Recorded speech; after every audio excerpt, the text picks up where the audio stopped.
The Loudspokenone. Um, it's been a couple of days since I made videos. Since I've been with this company, it's not bad. Um, Yesterday I had a little problem with my transmission. This transmission I have right now is not the transmission I bought the truck with. The transmission I have on this truck right now is a transmission that after I paid the truck off, after I did at least $23,000 worth of work on the truck, I I decided to change the transmission. But the first transmission, there was no problem with it. That's why sometimes it's good to do prevention work. But if it don't break, if it ain't break, don't fix it. Leave it alone, because sometimes you think you're doing good by fixing it to get a new part in there. Sometimes the new parts are garbage. Then then the old part. What it was is, I was like, I'm fixing all these parts in these trucks. Why not do the transmission? It's just a safe way out. But however it turns out that the transmission's not giving me problem. Most likely I'm gonna rebuild it, because what happened is the new job. Well, I say the new plate people I'm hauling for, a lot of their stuff is in the city. So what I'm gonna do is just fix the transmission, because it's automatic. Why not? Because I'm gonna be in the city, all this traffic, it works out. So the thing about it is, yesterday I went down there to pick up a load over there in Carlisle, and then my 6 gear been acting up a little bit before I switch up. So plus I had an air leak. So my truck, just when I got to the spot, my truck stuck in 6 gear, so I couldn't take it off. I guess it wasn't enough air, because what happened with transmission, with an automatic transmission, and I hear the same thing with like standards. It's you need the air, like especially when you switch up to high gears. But this automatic transmission need air fully to switch up. So what I did is I called the people that usually do work for me over there out of York. I think they charge me too much for a guy like me who spent all this money with them. I think they charge me too much. So I waited for like at least 2 hours, 2 to 3 hours. When they got there, the dude took 5 minutes. To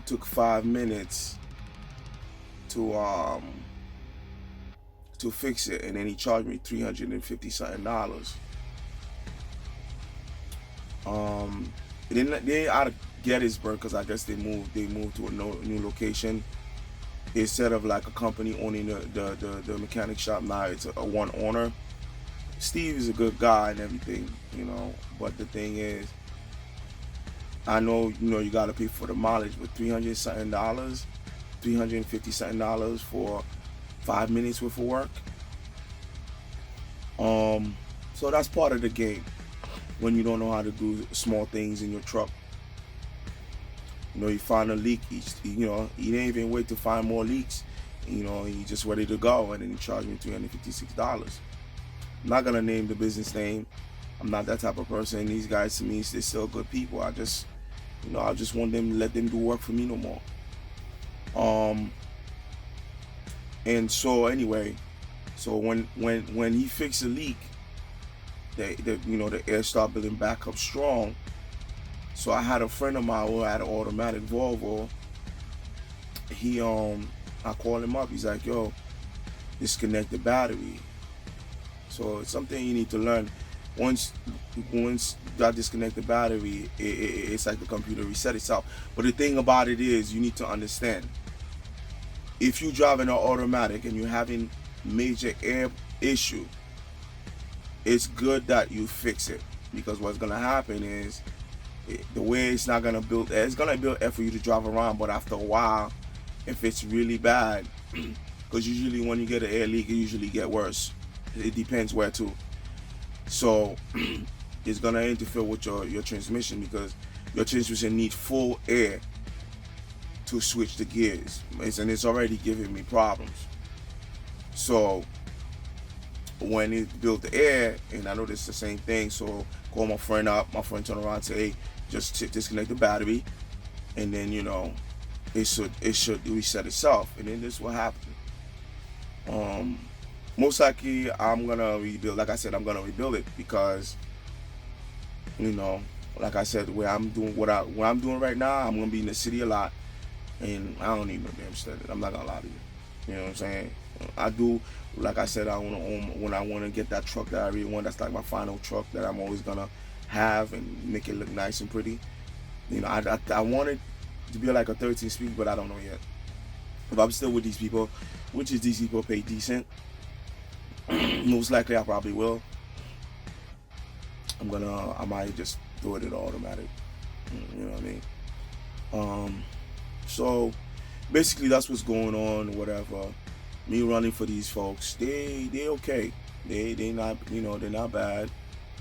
They pay decent. You just gotta get the get the hang, get the groove for you to for them to trust you with their work too, because you're just coming out of nowhere.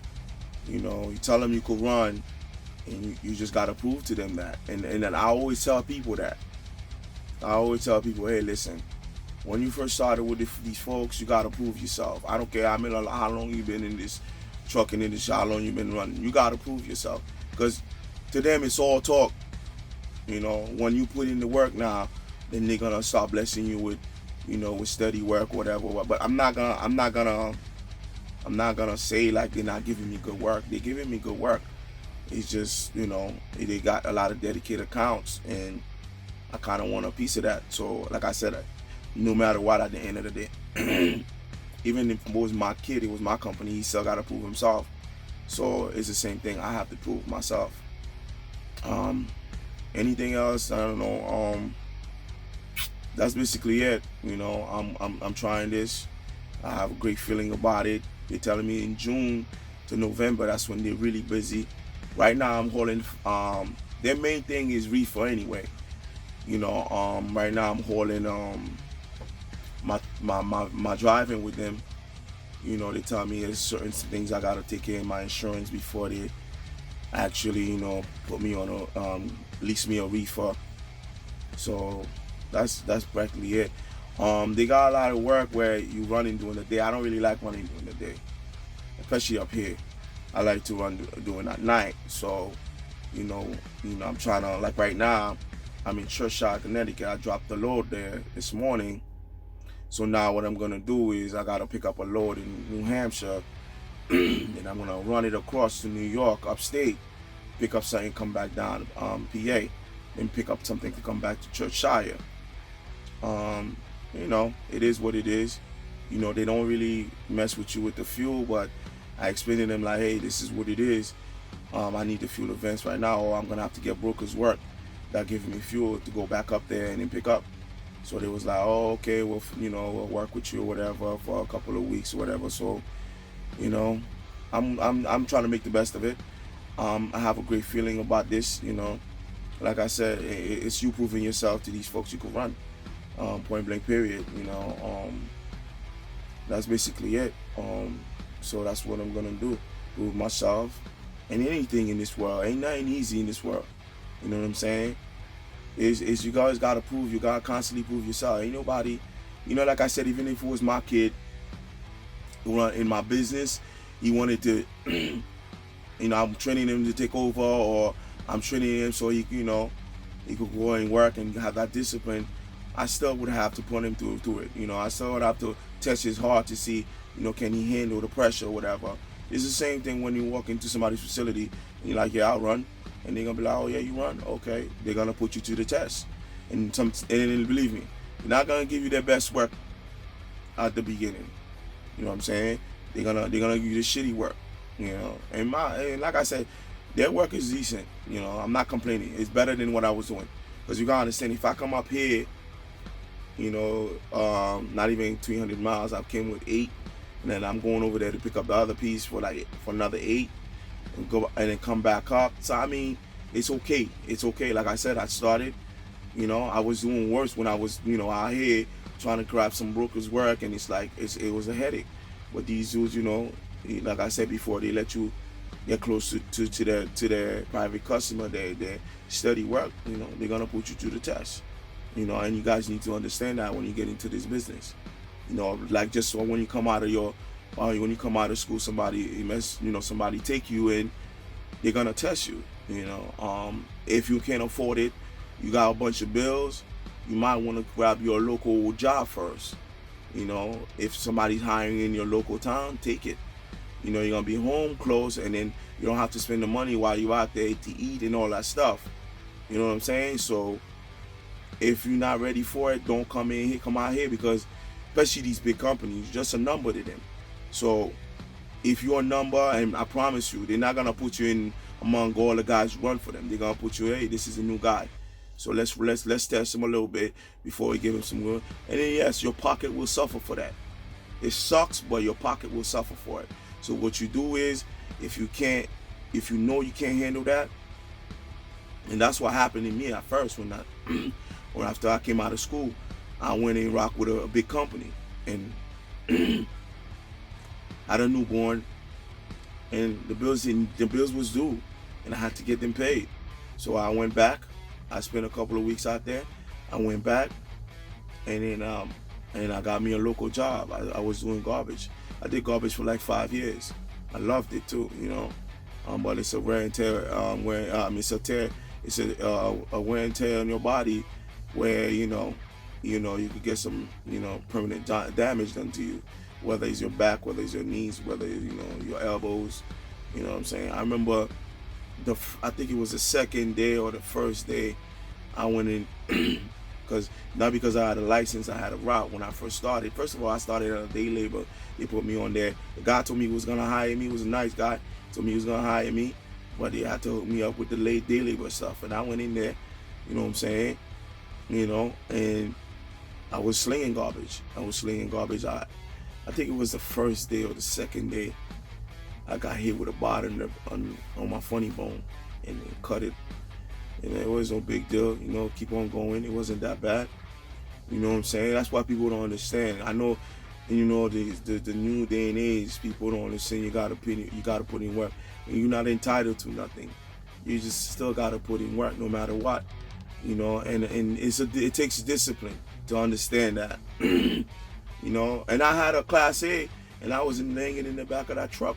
And then I think it was the next day, they put me in a route, and I was rocking a route, whatever. And I went to 7-Eleven. I grabbed me one of them big gulp, and then I left it in front of the truck. When the guy came through, he was pissed off. It was this light-skinned brother. He was pissed off. Like he had this funny look in his face. You know what it was? I was in Florida too, so I grew up in Florida, Park Florida, as far as going to high school. But when after high school, I took off, came back to New York. But I always had that attitude, like I keep to myself, but at the same time, like I ain't no chump. So dudes are like, yo, why you tell I like, yo, man, I don't know what you're talking about. They give me your route to do, I did your route, and what? So the same day, I guess the contract was up, and then he was like, yo, the news was watching these dudes. That same dude that was popping, that same dude got fired that same day because they got caught putting oil in the hopper in the back of the truck. I know hopper, you guys probably want to know what is that. That's like the bucket behind the garbage truck. And they fired dude, and then they gave me the route. It's a funny world, man. Dude came in that same day. And the afternoon, the boss called me inside. He's like, yo, listen, you're gonna be doing this route from now on. And when I find out, I went and looked in the news. He was in the news with his people, with the guy in the back, and You know, they're throwing oil in there. That's contaminating the garbage, man. Bad business. So anyway, took that route. You know what I mean? Did my thing. I used to love it though. And then there was a spot we called the Oaks. You know, anybody who live in Florida or over there in like Sarasota, right? They'll know what's the Oaks. The Oaks is like where all the rich folks live. Christmas I used to collect. You know, I used to collect. You know, and I ain't gonna lie, I used to love doing that garbage thing. And after a while, you don't smell it. You don't smell it. But yo, it was fun. It was fun. And then the whole plan from the get-go, cause I always have a plan. The whole plan from the get-go, told me and my ex-wife, like, yo, listen, I'm gonna rock with this, and then we're gonna go down and we're gonna go up to New York with it. Cause in New York, there's the union, there's good benefits. You know what I'm saying? And it's more money. So that was our plan. So I rocked for like a year and a half and went up there, you know. So next story, whatever, you know, if you want to know more about it, you know, tell me, I'll tell you more. But I'm sure I'm going to tell you more about it. Road, I'm heading up to Maine, pick up this load. You know, like I said, you know me, I'm the night rider. I got to ride at night. You know, pretty soon I'm going to get some more equipment. The equipment I have right now is for the whole, it's cheap, man. It's falling apart on me. Soon I'm going to be able to get me some equipment. You guys gotta understand, these equipment, it costs money. Just to give you guys a little bit of my life, like how things work as a truck driver, I'm gonna give you guys a little bit of how I live my life too, with my kid, you know, my place in Brooklyn, whatever, you know, my daily move, whatever. You know what I'm saying? It costs money for these cameras. I'm not using the camera, I'm using my phone. My phone is doing a great job. But as far as like holding it tough to hold the camera, I gotta get better equipment because yo, I realized, yeah, I bought a set, started using some of the stuff, and it's just like, oh, it fell apart. You know, yeah, it was cheap. The box, the whole set, I was paid like $45 for it, but it's cheap, so it's falling apart. You know, so you know, maybe this week I'm gonna pick up a couple of stuff. But anyway, stay up, do your thing. You know, positive, get that bag. That's all it is. Don't let nobody get in your way. Don't listen to people's words because it's just words. Hurt people. You know what I'm saying? Don't worry about that. Go straight face, nice smile, keep it moving. You know what I mean? Do your thing.